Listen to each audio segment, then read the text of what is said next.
Etsy ads can feel like a mystery, and for the most part, they kind of are. Because even with ads, you still have to have great photos, great SEO, and a great product in order to see results from those ads. Like I tell my students, it's kind of like trying to sell a turd. Sure, you can bump the exposure of the turd by showing it to more people, but more people seeing the turd certainly doesn't mean that more people will want to buy the turd. And this is extremely important because during my live sessions, both on our weekly Thursday eRank Q&A as well as our weekly Friday Bean, the question comes up almost every week. How much should I spend on ads? Is $1 a day a good budget? I'm advertising all my listings and nothing is working. So today, I'm sharing my not-so-secret secret to Etsy ads that will hopefully help you to make a return on your Etsy ads investment.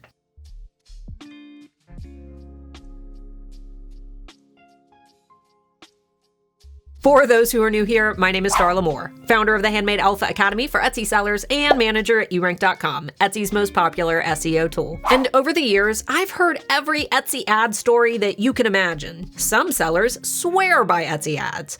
Some sellers say that they're barely breaking even. And some sellers have even been advised by Etsy YouTubers, not gonna say names, but I'm calling you out, to put thousands of dollars in ads behind their products in brand new shops. Look, okay. Stop doing that. When it comes to Etsy ads, let me just start by saying that there's no magical ad spend number or a specific number of listings that you need to advertise each day. I get that a lot of YouTubers teach this throw spaghetti at the wall to see what sticks strategy, but eventually you're going to run out of spaghetti to throw. Burning cash to keep warm is never a good strategy, especially if you don't already have a solid proof of concept. Think of it like this. Imagine that you're attending a horse race. Everyone is excitedly placing their bets, and you decide to go ahead and gamble a bit of money too. Your choices are between a horse named Lightning, who has won multiple races recently, versus a horse named Fred, who has never won a race before. Of these two horses, which horse would you put your money on? I'm going to guess that you probably said Lightning. Sorry, Fred. Lightning already has a history of winning races, so assuming you don't want to lose money, you'll likely bet your money on a winning racehorse. You see where I'm going with this? Your best sellers are your winning racehorses. They've already proven themselves by catching the attention of buyers, which means that we have a proof of concept.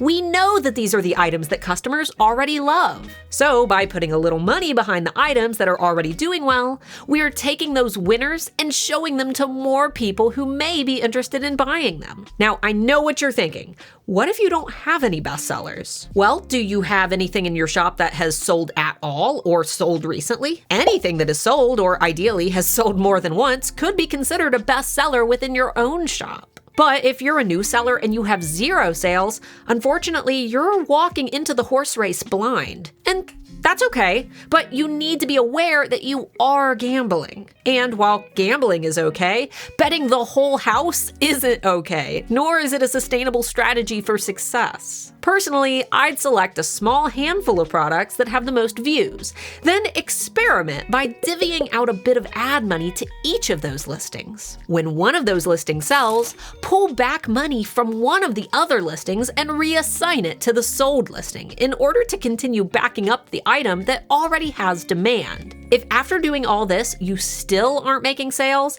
your issue is likely something that ads aren't going to solve for you, such as your thumbnails, pricing, or even your SEO. I've actually got a really great video that can help you diagnose why your listings aren't selling that you can check out up here. Because even with Etsy ads, you still have to have good SEO that helps connect that item to a search query. And more important than all that, an actual living, breathing human has to want your item so much that they're willing to ignore every other item on a search page, click your item, look at your photos, then make the decision to pull out their credit card and buy it. Which I think a lot of sellers often forget in the hustle and bustle of appeasing the Etsy algorithm. Etsy ads aren't a magic formula. And for the YouTubers who recommend that sellers start with insane budgets of $1,000 with literally no proof of concept, come fight me on the playground. Because that advice is akin to buying $1,000 in lottery tickets to pay your bills. This advice isn't a strategy. It's a gamble, a chance, a risk. And I'm gonna guess that most of us don't just have $1,000 laying around that we're willing to flush away. Bet on your winning racehorses. If you need help with deciding on ad spend,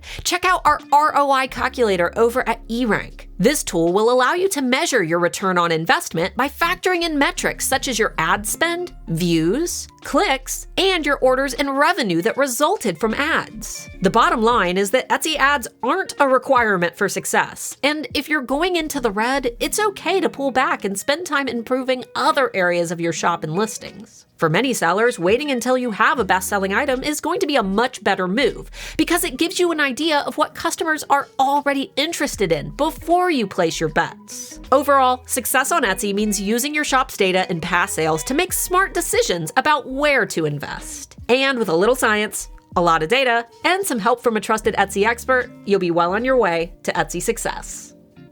Cue the funky lo-fi beat.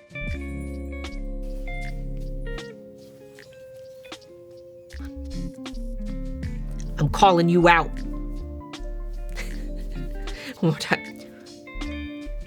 I'm calling you out.